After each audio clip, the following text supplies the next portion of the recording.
आप लोगों को भी पता होगा कि झारखंड राज्य में 60-40 को लेकर बहुत बड़ा आंदोलन हुआ था, और 60-40 का आंदोलन युवाओं के द्वारा आंदोलन, भारतीय जनता पार्टी के द्वारा आंदोलन सड़क से लेकर सदन तक हम लोगों ने किया था इस मुद्दे पे कि हम लोग चाहते हैं कि 60 तो खतियानी का अधिकार ही है, 40 पे भी झारखंडी का अधिकार होना चाहिए। इसको लेकर हम लोगों ने प्रोटेस्ट किया था। ये सरकार ने 40% सीट को ओपन टू ऑल कर दिया था, और आपको भी पता है कि हर एक जिले में, हर एक प्रखंड में युवा आंदोलन किए थे, और युवा के आंदोलन के बाद सरकार को झुकना पड़ा था, और सरकार का झुकाव बस इतना ही तक था, बयानबाजी करके छोड़ देना। इसका यह परिणाम हुआ कि जब युवाओं ने आंदोलन किया, कईयों पे एफआईआर हुआ, कईयों पे लाठीचार्ज हुआ, कितनों को मारा गया। उसके बाद सदन में हेमंत सोरेन जी का स्टेटमेंट आया कि 60-40 एक भ्रामक करने वाली स्थिति है, इसमें कहीं कोई सच्चाई नहीं है, ये विपक्षियों द्वारा फैलाया गया प्रोपेगेंडा है, इसमें दूर दूर तक कोई सच्चाई नहीं है। नौकरियां जब होगी तो यहाँ के स्थानीय लोगों को ही मिलेगी और स्थानीय युवा को ही नौकरी मिलेगी, ऐसा हम लोगों ने प्रावधान किया है। लेकिन उस समय तो युवा का जोश था वो ठंडा हो गया, युवा का आंदोलन ठंडा हो गया कि चलो हेमंत सोरेन जी ने अपना एश्योरेंस दिया। लेकिन जैसे ही बहाली हुई और जैसे ही नगर विकास विभाग की या जेई की बहाली हुई, सरकार के उन वादों का पोल अपने आप ही खुल जाता है। आज आप देखिए कि 70% यदि बाहरी लोग आ रहे हैं और सरकार सदन के अंदर ये कहती है कि हम लोग स्थानीय को ही नौकरी देंगे, तो दोनों में कितना विरोधाभास होता है। और ये सरकार ने सिर्फ जेपीएससी जेएसएससी को अपना कमीशन हाउस बना दिया। ये सरकार बस ये चाह रही है कि जेपीएससी और जेएसएससी के माध्यम से उनके पार्टी का पैसा आए, बाकी युवाओं के हित की बात ये सरकार नहीं कर रही। इसलिए मैं ऐसा कह रहा हूं क्योंकि हालिया दिनों में आपने देखा कि किस प्रकार से जेएसएससी के एग्जाम में धांधली हुई और सरकार बैकफुट पे थी। सरकार ये मान भी रही है धांधली हुई, लेकिन इसके बावजूद भी सरकार कोई कार्रवाई नहीं कर रही। ये अपने में दुर्भाग्यपूर्ण बात है। और ये जो रिजल्ट आया है, इस रिजल्ट के आधार पर मैं ये दावे के साथ कह सकता हूं कि सरकार ने जितनी भी नियुक्तियां ली, ये बाहरी लोगों को बेचने का काम सरकार ने किया। ये सीट की सीट, सारे के सारे सीट बेचा गया सरकार के माध्यम से, एजेंसीज के माध्यम से। और यही कारण है कि हाई स्कोर कर बाहरी लोगों ने यहाँ पर अपना नौकरी लेने का काम किया। ये जांच का विषय इसलिए भी बनता है क्योंकि सीरियल वाइज इस सरकार की भी नियुक्तियों में जेपीएससी को छोड़ दिया जाए। जेपीएससी में भी आपको याद होगा कि सीरियल वाइज जो है सबका रिजल्ट प्रकाशित होकर सब उत्तीर्ण घोषित कर दिया गया था। जेएसएससी में भी वैसा कमोबेश आया है। जो एग्जाम्स हो रही है, एग्जाम्स में भी सीरियल वाइज लोग अभ्यर्थी पास कर रहे हैं। तो इसका मतलब यह है कि ये सारा का सारा एग्जाम रिग्ड है। सरकार ने एजेंसी के माध्यम से सारे सीटों को बेचा है। ये बाहरी लोगों को सीट बेचने का काम सरकार कर रही है, और इसी का ये परिणाम है कि इतनी भारी संख्या में तादाद में बाहरी लोग यहाँ पर पास कर जा रहे हैं और नौकरी ले पा रहे हैं।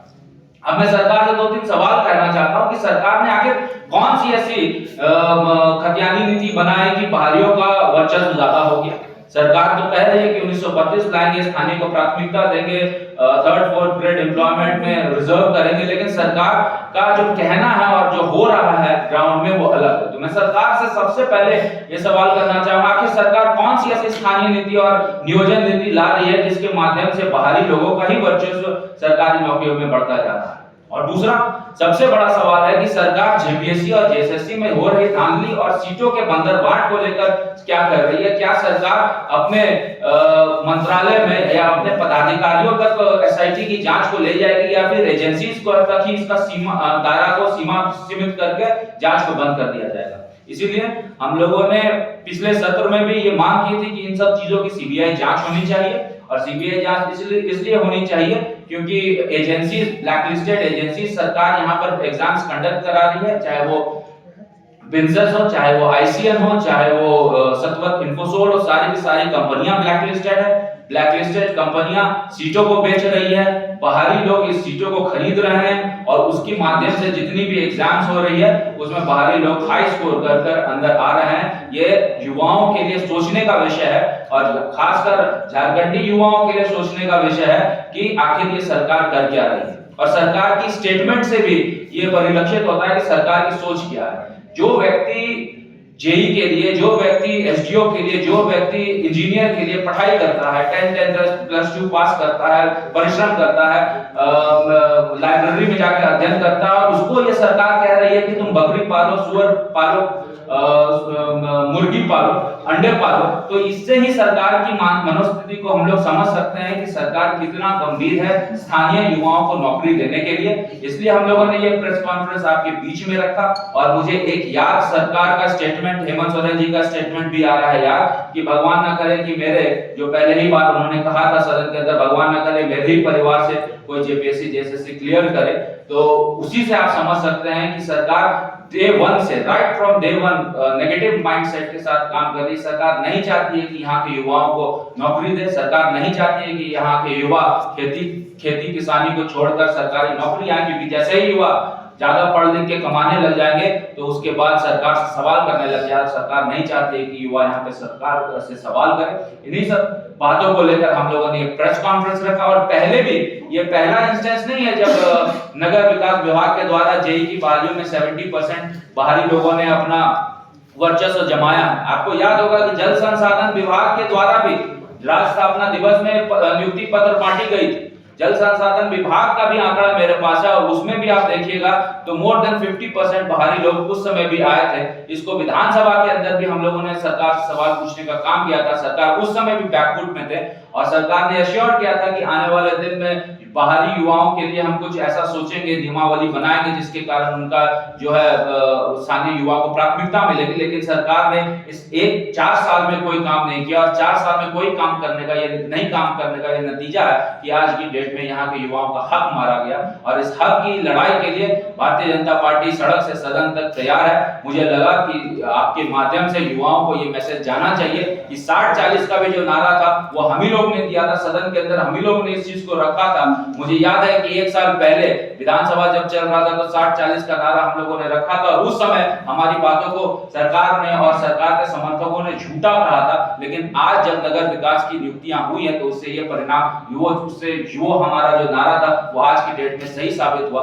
इसलिए ऐसी झूठी सरकार को भारतीय जनता पार्टी और यहाँ के युवा खदेड़ने का काम आने वाले प्रेस की कटिंग है जो मैंने फेसबुक के माध्यम से उठाया है, जो 2019 का है। और 2019 में मैं हेमंत जी का एक स्टेटमेंट पढ़ रहा था और हेमंत जी का स्टेटमेंट आया था कि 3rd 4th ग्रेड की नौकरियों में स्थानीय को हम लोग यहाँ पर नियुक्ति देंगे। ये हेमंत सोरेन जी का उस समय का कटिंग है जब वो चुनाव में जा रहे थे और चुनावी एजेंडा उन्होंने बनाया था स्थानीयता को लेकर कि हम लोग स्थानीय को प्राथमिकता देंगे और 3rd 4th ग्रेड एम्प्लॉयमेंट में स्थानीय को ही नौकरी मिलेगी। ये हेमंत सोरेन जी का ही स्टेटमेंट था जो मैं आपके समक्ष रख रहा हूँ। कालांतर में आपको भी पता है कि युवा इस बात से, सरकार की इस झूठी वादे से प्रभावित हुए और कोई ये सख्त सुविधा नहीं है इसमें मुझे बोलने में कि उसके बाद जेएमएम की सरकार इस मुद्दे पर बनी थी।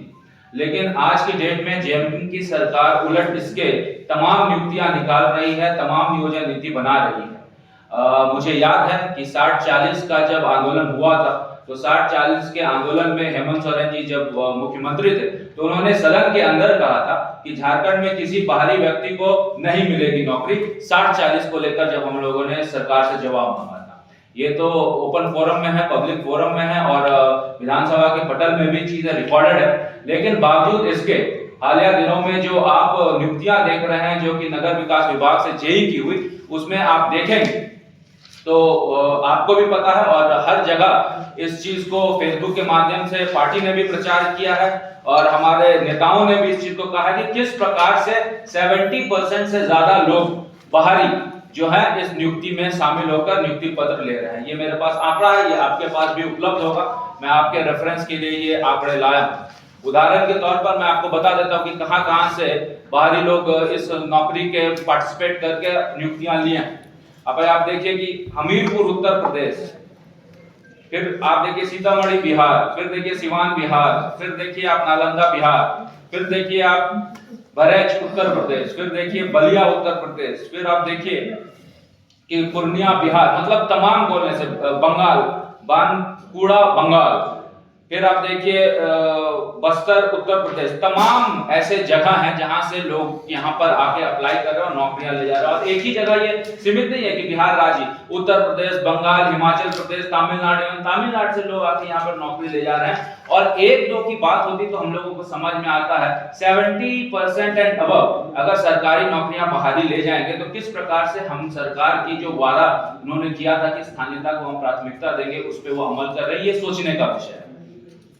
दोस्तों, हम लोगों ने 1985 का नियोजन नीति लाया, उसके आधार पर नौकरियां हुई और नौकरियां भी तबातोड़ रघुवर दास की सरकार में हुई।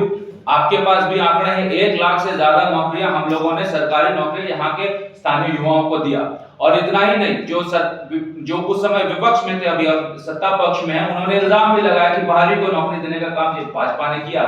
लेकिन हम लोगों ने जो नौकरियां दी उसमें मात्र 15 से 20% ही बाहरी थे और उससे ज्यादा लोग वहां पे बाहरी नहीं थे। ये पब्लिक डोमेन में है और ये सोचने का विषय है और ये चर्चा करने का विषय है कि किस प्रकार से हम लोगों ने जब नौकरियां दी तो उसमें जो नियम संगत है, जो कॉन्स्टिट्यूशनली जिसका प्रोविजन है, उसके आधार पर हम लोगों ने नौकरियां दी। लेकिन झारखंड की वर्तमान की सरकार जो नौकरियां दे रही है, और नौकरी भी कितनी दे रही है, 60, 70, 80 दे रही है, और उसमें से 70% अगर बाहरी को नौकरी मिल जाएगा तो आप समझ सकते हैं कि युवाओं के हित की बात करने वाली सरकार कितना झूठ बोल रही है। आपके पास आंकड़े भी होंगे कि ये सरकार ने अब तक कितनी नौकरियां दी। सरकार ये दावा तो कर रही है कि हमने 60,000, 70,000, 80,000 नौकरी दे दी, लेकिन दावों में कहीं कोई सच्चाई नहीं है। मेरे ख्याल से जो सरकारी आंकड़े मेरे पास उपलब्ध है उसके आधार पर जेपीएससी और जेएसएससी से सृजित जितने भी पद हैं, इस सरकार ने मात्र 3 से 4,000 के बीच में ही नौकरी दी है। इससे ज्यादा ये आंकड़ा नहीं जा रहा है। और किन किन पदों पे नौकरी दी है मैं उसको भी आपके सामने रख देता हूं। ये पब्लिक डोमेन, फिर मैं बोल रहा हूं, ये पब्लिक डोमेन का विषय और उसमें चर्चा करने का ये विषय है कि सरकार ने कहा था 5 लाख सरकारी नौकरी देंगे और 4 साल सरकार का पूरा होने को है 3,000 नौकरी मात्र सरकार दे पाई है। तो ये सोचने का विषय है। सरकार ने नौकरी दी, एबीपी में 107, कृषि पदाधिकारी 129, प्रयोगशाला में 37, स्वास्थ्य डॉक्टर सीएचओ 470, जेपीएससी के माध्यम से नौकरियां हुई 252, आयुष डॉक्टर्स की बहाली हुई 217, जेई की बहाली हुई 617, स्वास्थ्य पशु चिकित्सकों की बहाली हुई 32। मात्र इतनी ही नौकरियां जो है प्रकाशित इस सरकार में हुई और इस सरकार में नियुक्ति पत्र बटा। शेष जितनी भी नौकरी है वो सुप्रीम कोर्ट, हाई कोर्ट, हम लोगों की सरकार की नौकरियां इस सरकार ने इनको बस नियुक्ति पत्र देने का काम किया है। तो इसी से आप अंदाजा लगा सकते हैं कि जो सरकार 5 लाख सरकारी नौकरी के वादे के साथ आई थी और आज की डेट में सरकार 3,000 नौकरी का भी आंकड़ा नहीं पूरा कर पा रही है, तो ये सरकार नौकरी देने में और खासकर युवाओं के लिए कितना सोच रही है, चिंता का विषय है। और सरकार वादे कर ले, सरकार जितना चाहे वादे कर ले, लेकिन वस्तुस्थिति यही है कि सरकार ने 3,000 से ज्यादा नौकरियां जेपीएससी और जेएसएससी के माध्यम से नहीं दी। और उसमें भी जो नौकरियां मिली है उसमें भी आप देखिए कि 70% नौकरियां जो है बाहरी लोगों को मिला है, उत्तर प्रदेश, बंगाल के लोगों को मिला है, बिहार के लोगों को मिला है। अब सवाल यह है कि आखिर ये सरकार इस तरह से सीटों का बंदरमाट क्यों कर रही है। सबसे बड़ा अहम मुद्दा